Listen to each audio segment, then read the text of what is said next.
Lieutenant Raw freezes on his horse. Behind him, his mounted scouts pull their reins tight. The valley ahead should be empty. Intelligence said so. Lord Chelmsford said so. It isn't. 20,000 men sit in perfect silence, shield pressed against shield, spear angled skyward, eyes locked forward. They cover the earth like a shadow given form. No movement, no sound. Just warriors, veterans who have trained since boyhood for this exact moment, waiting. One of the British scouts swears under his breath. The word carries in the African stillness. And then the Zulus rise. What happens next will shock an empire. It will destroy the myth of European invincibility. It will send telegrams racing to London carrying news so catastrophic that Queen Victoria's government will struggle to comprehend it.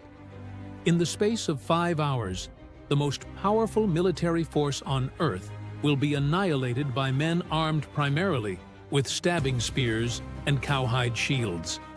This is the story of how confidence became arrogance, how technology failed wisdom, how an empire that conquered a quarter of the globe learned, in blood and dust and disbelief, that courage and tactics could triumph over rifles and artillery.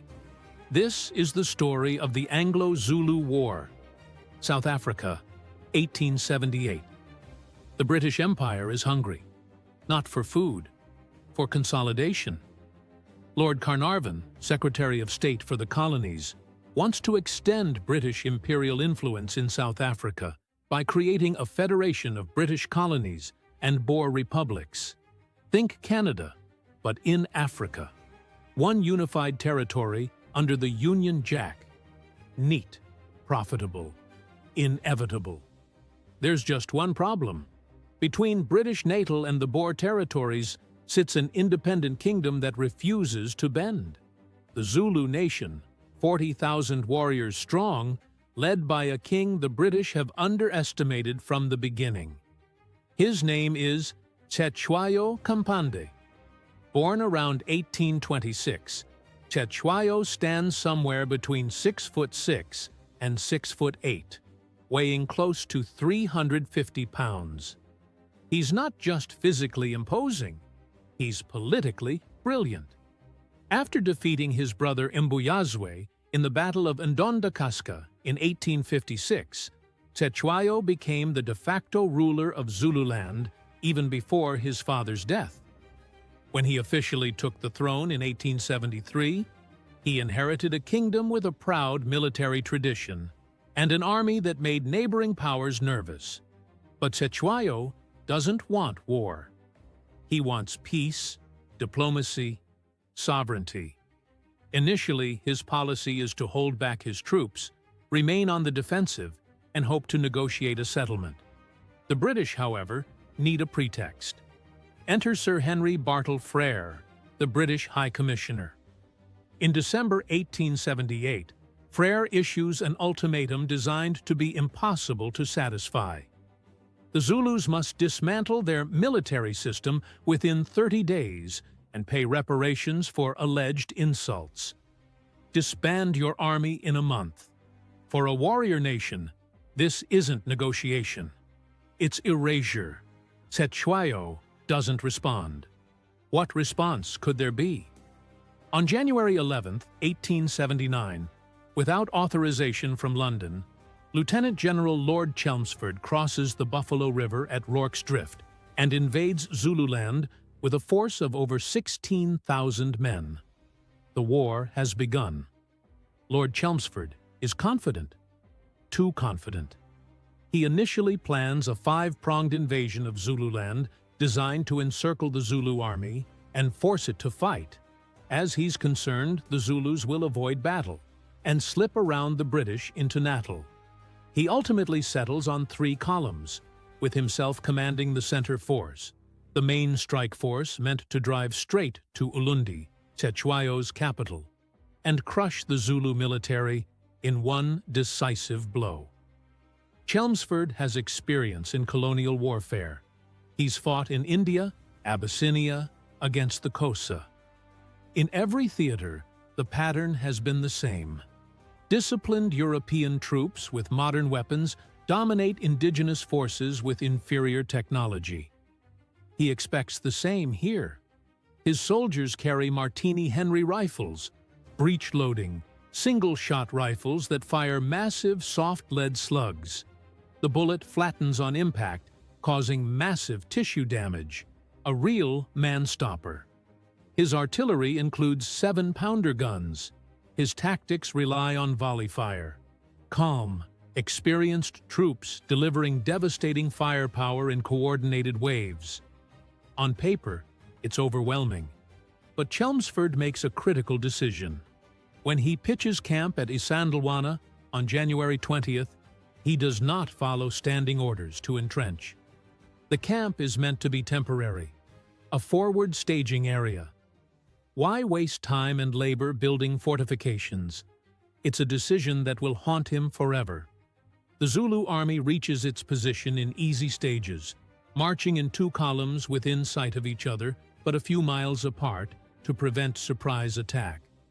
They're preceded by scouts who screen the main force from detection. The speed difference is staggering. The Zulu impi advances over 50 miles in 5 days. Chelmsford's column advances slightly over 10 miles in 10 days. Think about that. The British, with their ox-drawn supply wagons and artillery, crawl across Zululand. A considerable part of each day is devoted to feeding and caring for the oxen, which walk at a slow, deliberate pace. Meanwhile, the Zulus, traveling light, living off the land, moving with purpose, close the distance like a trap shutting. By January the 21st, the Zulu force moves into the Ngwebeni Valley, where they remain concealed, planning to attack on January 23rd. But fate intervenes. On the morning of January 22nd, Chelmsford splits his force. He's received intelligence that part of the Zulu army is to the east, and he personally leads a column out to engage them, taking half his troops and leaving roughly 1,700 men behind at Isandlwana under the command of Colonel Pauline. It's a feint, a diversion. The main Zulu force isn't to the east. They're right here, 6 miles away, sitting in that valley, hidden, waiting. And then Lieutenant Rorke stumbles upon them. The Battle of Isandlwana, an assegai thrust into the belly of the nation. When the Zulus rise, they don't charge immediately. They deploy. The formation is called the Horns of the Beast, devised by Shaka, the legendary Zulu king who established their military dominance. The center, the loins, delivers the frontal assault, pinning the enemy in place. Meanwhile, the horns, the flanks, spread out wide, moving with terrifying speed to encircle and attack from the sides and rear. It's not a mob, it's a machine. The Zulu army numbers nearly 20,000 warriors, commanded by Nchigwayo Kamahole. Most are armed with the Ikalwa, the short stabbing spear, and large cowhide shields. Some carry muskets and old firearms, but these are unreliable. The Zulu philosophy toward guns is telling. Many consider them the weapon of cowards, preferring to close the distance and fight hand-to-hand. Back at Isandlwana, Colonel Pauline receives reports of Zulu movements. He orders his men into a defensive line, the famous thin red line that has served Britain so well in countless battles. The legendary Martini Henry rifle, with a firing rate of 12 rounds per minute, allows experienced soldiers of the 24th Foot to hold the central column of the impi at bay initially, inflicting heavy casualties on the Zulus. For a moment, it seems the rifles will be enough. The Zulu center staggers under the hail of bullets. Men fall by the hundreds. Some retreat behind Isandlwana Hill for cover. But the horns keep moving. The British line is overextended, too thin, too long. And critically, fatally, the soldiers begin running low on ammunition. The troops are too far from their ammunition supplies. Runners sprint back and forth, but the supply system breaks down under pressure. Confusion mounts, and then the horns close. Colonel Durnford's forces on the British right flank consist largely of African troops who are not fully armed with Martini-Henry rifles. Only 1 in 10 bears a firearm, and even those are inferior muzzle-loading rifles. They break. The Zulu left horn smashes into the British right. The right horn envelops the British left. The center, sensing weakness, surges forward. What follows isn't a battle. It's a slaughter. Hand-to-hand combat erupts across the camp. Soldiers fight with bayonets, clubbed rifles, fists. The Zulus press forward with disciplined fury, their stabbing spears doing horrific work at close range. By the end, 800 British soldiers lie dead, along with nearly 500 colonial and African troops. The Zulus capture nearly 1,000 rifles and massive stores of ammunition. The British Central Column has been annihilated. Cetshwayo, when he hears the news, doesn't celebrate. He's heard to say, "An assegai has been thrust into the belly of the nation." He knows the cost. Thousands of his own warriors lie dead on that blood-soaked field. And he knows what comes next. The British will return, and they will be vengeful. The same day, 10 miles away, Rorke's Drift.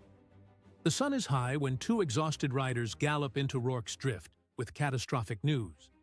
Isandlwana has fallen, and 3,000 to 4,000 Zulu warriors are headed this way.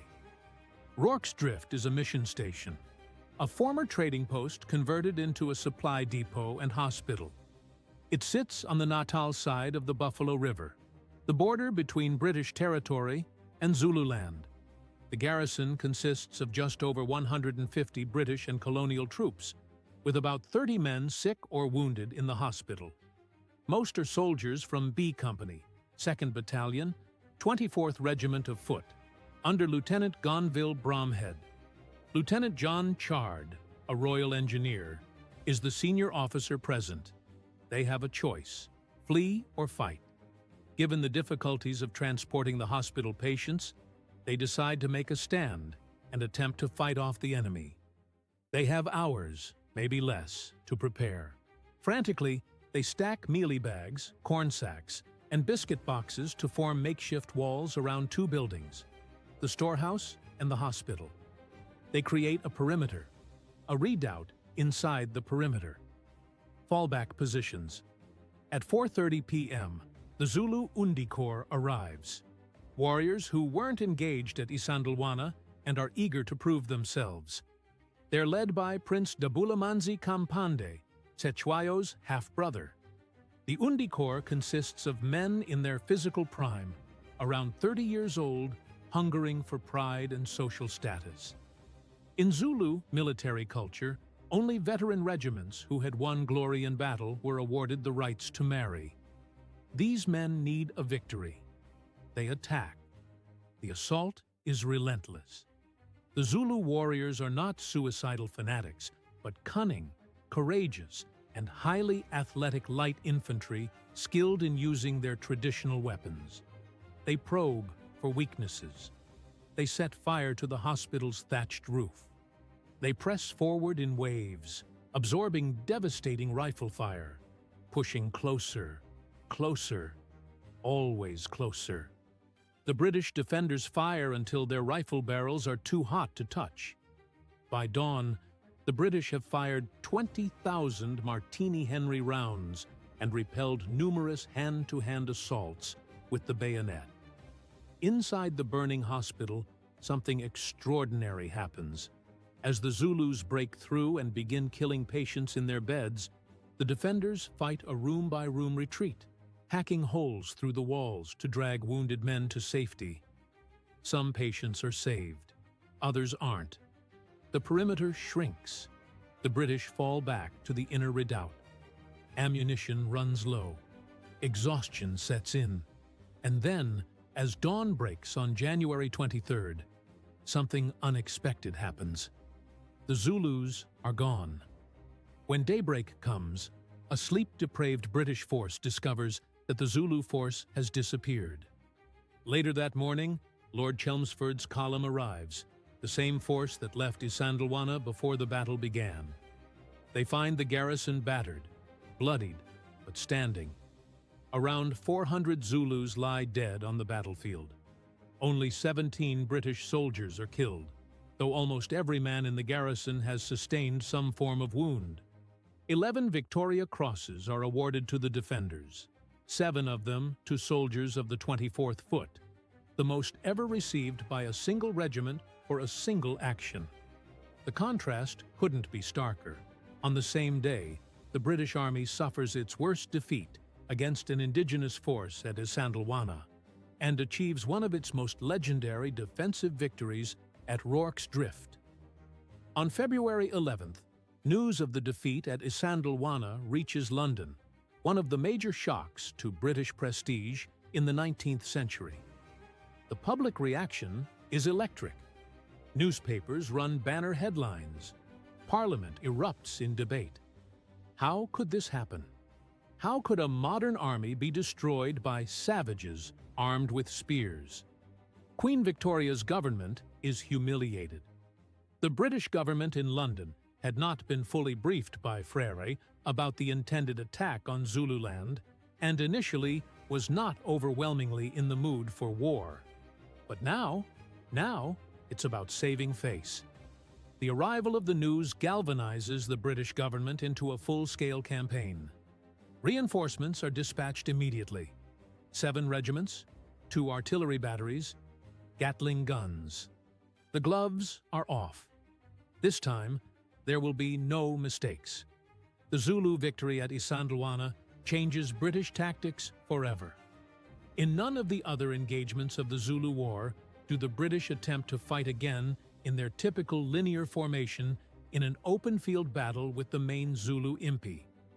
In the battles that follow, the British entrench themselves or form very close order formations, such as the square. On March 29, 1879, Colonel Evelyn Wood brings about the decisive victory over the Zulu at the Battle of Kambula. The British form defensive positions with overlapping fields of fire. When the Zulus attack, they're cut down by disciplined volleys and artillery. On April 2nd, a British column under Chelmsford's command inflicts a heavy defeat on the Zulu at Ginjindlovu, where more than 1,000 Zulu are killed. Chelmsford, desperate to redeem himself, pushes toward Ulundi, Cetshwayo's capital. On July 4th, 1879, the final battle arrives. Chelmsford draws up his 5,000-strong army in a large square opposite Cetshwayo's capital at Ulundi. Around 20,000 Zulus attack in their usual fashion, but faced with Gatling guns and artillery, their brave charges soon peter out. The cavalry then drives the survivors from the field. Around 6,000 Zulus are killed, for the loss of 10 British soldiers killed and 87 wounded. The British are so impressed by the courage of their opponents that they build a memorial to the Zulus at Ulundi along with their own. Cetshwayo flees. In August, he's captured and exiled to Cape Town. The Anglo-Zulu War is over, but the questions linger. Was it necessary? Was it just? Even at the time, many in Britain think not. For many, the Zulu War is remembered as a dark moment in British history, a conflict deemed unjust and unnecessary by the Earl of Kimberley in 1882. Cetshwayo becomes something of a celebrity in exile. Rumors circulate that the ex-king would be allowed to visit Britain, and the potential visit is hotly debated in Parliament. The Earl of Kimberley strongly defends Cetshwayo, regarding him as a remarkable man with ability and great influence. On August 4th, 1882, Cetshwayo docks at Southampton. He stays at 18 Melbury Road in Kensington, where huge crowds gather outside, eager to see him. At times, the ex-king appears at the windows and is invariably greeted with cheers. He meets Queen Victoria at Osborne House on August 14th. Victoria describes him as a very fine man, recognizing him as a great warrior who had fought against us, but rejoiced that we were now friends. She respects him as a brave enemy. Following this meeting, the British government agrees to restore Cetshwayo to his throne, or what's left of it. He's allowed to return to his much truncated kingdom in central Zululand in 1883. But the damage is done. The division of Zululand inevitably leads to civil war, with rival factions refusing to recognize his authority. His capital of Ulundi is razed to the ground, and he himself barely escapes. On February 8, 1884, Cetshwayo dies suddenly at Eshowe. He's 58 years old. Rumors circulate that he was poisoned. His son, Dinuzulu, just 15 years old, inherits a shattered kingdom. The legacy: what the war taught the world. The Anglo-Zulu War shattered myths on both sides of the conflict. For the British, it destroyed the illusion of automatic superiority. The war dispelled prior colonial notions of British invincibility due to their massive early defeats. Isandlwana proved that technology alone doesn't guarantee victory. That courage, discipline, and tactical brilliance can overcome firepower. That underestimating your enemy is a fatal mistake. The British Army had suffered its worst defeat against an indigenous foe equipped with vastly inferior military technology. For the Zulus, it was a Pyrrhic triumph followed by inevitable defeat. They won the battle, but lost the war. Isandlwana demonstrated their military prowess to the world, but it also ensured that the British would return with overwhelming force. The cost of victory was the destruction of their kingdom. Together with famines, diplomatic misadventures, and other unpopular wars overseas, such as the Second Anglo-Afghan War, the Zulu War contributed to the ejection of Benjamin Disraeli's government from office in 1880 after only one term. The war also revealed something uncomfortable about empire itself. That conquest, justified by claims of civilization and progress, often boiled down to economic interests and territorial ambition dressed in moral language. And perhaps most importantly, it gave the world a glimpse of what happens when courage meets calculation. When warriors who train from boyhood face soldiers who underestimate them. When a nation fights for its survival against an empire fighting for its prestige. The Zulus didn't win the war, but they earned the world's respect.